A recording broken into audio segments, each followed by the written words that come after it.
What's up everyone and welcome back to the MMA Zone. Today, let's get started with UFC 295 fighter salaries leaked. Fighter pay has been an increasingly popular topic of conversation among the MMA community in recent months, with the UFC set to head to trial next year as part of a class action lawsuit against them. Heading into UFC 295 this weekend, the Sports Daily has calculated the projected pay for fighters on the card based on previous reported payouts. Of course, the figures are projections and should not be taken as official payouts from the UFC or the New York State Athletic Commission.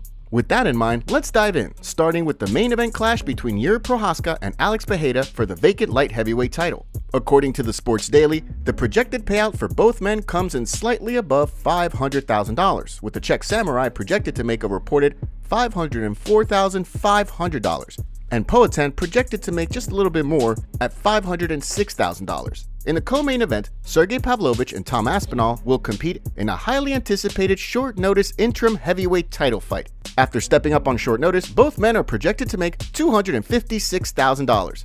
Other notable fighters who had projected salaries revealed include Jessica Andrade and Mackenzie Dern, who will clash on the main card. According to projections, Andrade will make $221,000, while Dern will make $111,000. In total, the UFC is projected to pay out over $2.5 million, according to the outlet's calculations. With the stage set in New York, it's safe to say the MMA community is ready for action. Next up, let's take a look at Henry Cejudo gives opinion on Sean O'Malley versus Marlon Vera. Early in the new year, Sugar Sean O'Malley will defend his bantamweight title against Chito Vera in a highly anticipated rematch several years in the making. The first time the two clashed at UFC 252, it was Vera who got the TKO, setting the stage for an eventual rematch at UFC 299 in March. Leading up to the fight, former champion Henry Cejudo shared his thoughts on the bout, predicting that Vera has all the tools necessary to get the job done once again. He spoke in a video for his YouTube channel, saying, Chito Vera beats him just based on endurance. There's another problematic thing that Sean is not accustomed to is taller guys. And I want to say Chito, it's not like Chito's a giant either, but he's about 5'8", 5'9". While Sean O'Malley is 5'11". I mean, when you start getting people at the same height and they fought before, and one of them he's already been there, he's already seen him in the eyes, he's already seen him literally break. You could take him there again. The pair also recently participated in their first stare down for the UFC 299 main event, generating even more interest for the March showdown. The stare down came shortly after opening odds released for the fight, with FightOdds.io setting O'Malley as a -220 favorite to Vera's +185 underdog line. With the two notably disliking one another, expect the trash talk to ramp up the closer and closer we get to the fight. Next up, let's take a look at Alexander Volkanovski sends warning to UFC fighter.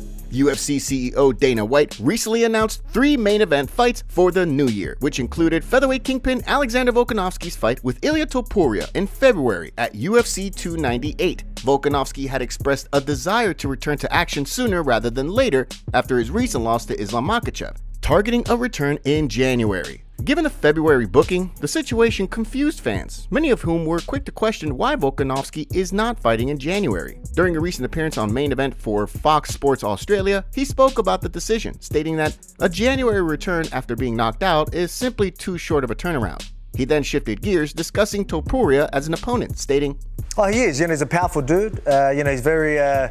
He's good everywhere. He's not one-dimensional. He's obviously very well-rounded. I just believe my skills and my understanding of the game is just going to be that little bit too much for him. He's a young, hungry dude, undefeated, very, very confident.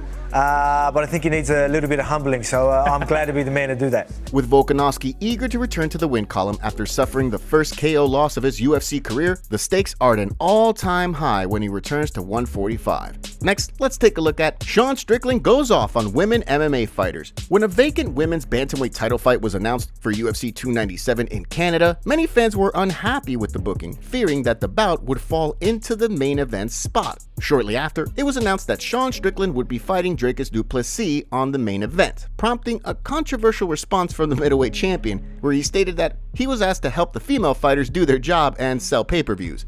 On Thursday, Strickland then made another post about Paige VanZant, writing, Paige VanZant said she made more on OnlyFans in 24 hours than she did in the UFC. Let's unpack. 1. You were signed because you're hot. 2. Women's MMA is lame. 3. Men will pay more to see you naked than to watch you fight. Stay in school, kids. Fighting sucks, lol. Several fans were quick to respond to the post, with several referencing the all-time fight between Joanna Jędrzejczyk and Zhang Weili. One fan wrote, "Watch Zhang Weili versus Joanna Jędrzejczyk and tell me women's MMA is lame," while another took aim at Strickland, writing, "Would rather watch Weili Zhang spar than Strickland fight." Another fan used a popular Kevin James meme with Strickland's face added on, writing, "He's right." Another fan responded with their thoughts, writing, "This is why Sean is one of my favorite personalities in the UFC/MMA. I doubt he's completely serious with this post in certain aspects of it, but he's right. PVZ was only signed because she was smoking hot. If she wasn't, she'd be working at Burger King."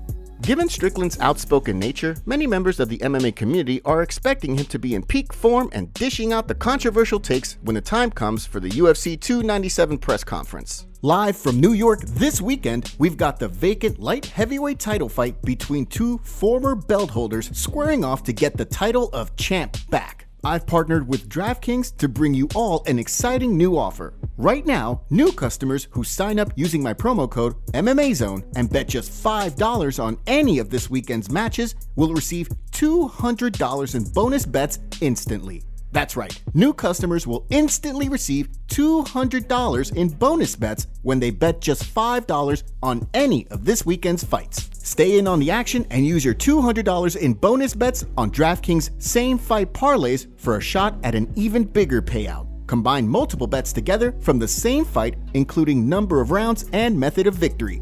DraftKings is the only place where you can bet same fight parlays. If sports betting is not yet available in your state, don't worry, you can still join in on all the fun with DraftKings Daily Fantasy. DraftKings is offering huge UFC contests this weekend with massive cash prizes up for grabs.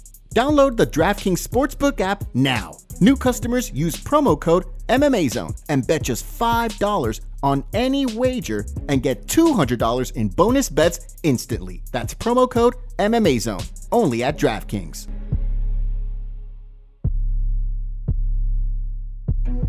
Now, let's shift gears and take a look at UFC updates. Heading into the weekend, let's take a look at today's UFC updates, starting with a featherweight clash between Charles Air Jourdain and Sean Woodson, who will collide at UFC 297 in Toronto on January 20th. The fight immediately caught the attention of fans, given the high potential for a fight of the night contender. Jourdain will be entering the bout on a 2-fight win streak that saw him defeat Kron Gracie and Ricardo Ramos this year, while on the flip side, Woodson will be entering the bout on a 3-fight win streak that most recently saw him defeat Danis in August.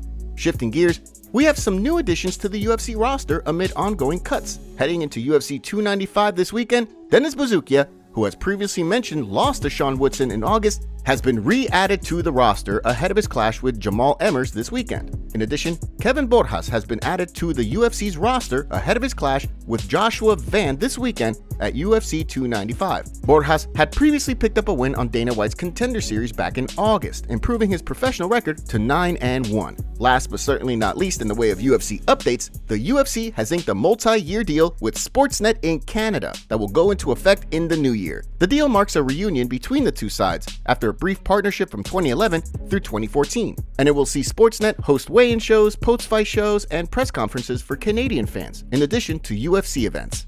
Next, let's take a look at Nate Diaz accepts MMA offer. After Nate Diaz shot down Jake Paul and the PFL's request for an MMA fight in the Smart Cage, it was announced that Jake Paul would be stepping back into the ring to compete against 10-1 boxer Andre August. The move was surprising to many, given that the consensus was that Diaz would likely fight Paul in MMA. However, it now appears that Diaz is moving on to other ventures. In a post on social media this week, Diaz responded to a video where Deontay Wilder, who has expressed a desire to compete in MMA against Francis Ngannou, stated that Diaz should call him up if he's interested in an MMA fight. In a video for Inside Fighting, Wilder responded to a question about whether or not he would fight Diaz, saying, Nate Diaz, would you be down to... Almost definitely. Nate, you be down me up, bro. You be down to get in the MMA cage with Nate Diaz?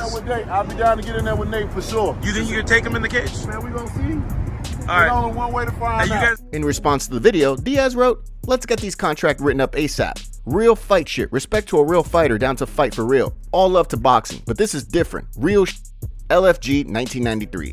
While Diaz has never competed at heavyweight like Wilder has, the gi emoji and 1993 in his post seem to indicate he was looking to compete in an open weight bout much like the early days of MMA. If Diaz decides to go back to boxing rather than return to the cage, MMA veteran Clay Collard would love to be his dance partner. Speaking to MMA Junkie Radio this week, he spoke about the situation.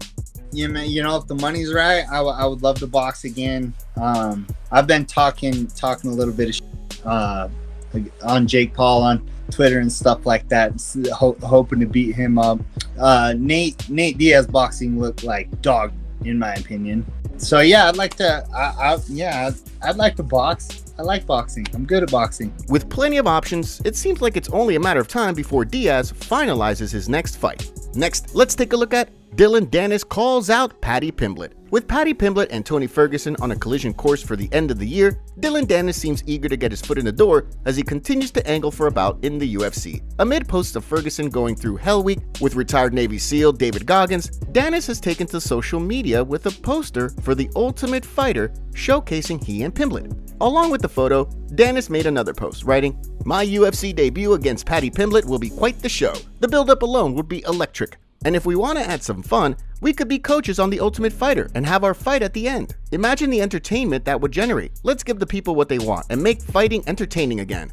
So far, the UFC has remained tight-lipped on whether or not they're interested in signing Danis following his boxing match with Logan Paul. In the wake of the loss, Danis was released by Bellator MMA, opening up the door for a potential move to the UFC. While Danis would no doubt generate plenty of attention, the fact of the matter remains he's just 2-0 as a professional and has not competed in MMA since 2019. Depending on how things play out between Pimblett and Ferguson at UFC 296, the UFC could look to shock fans by signing Danis.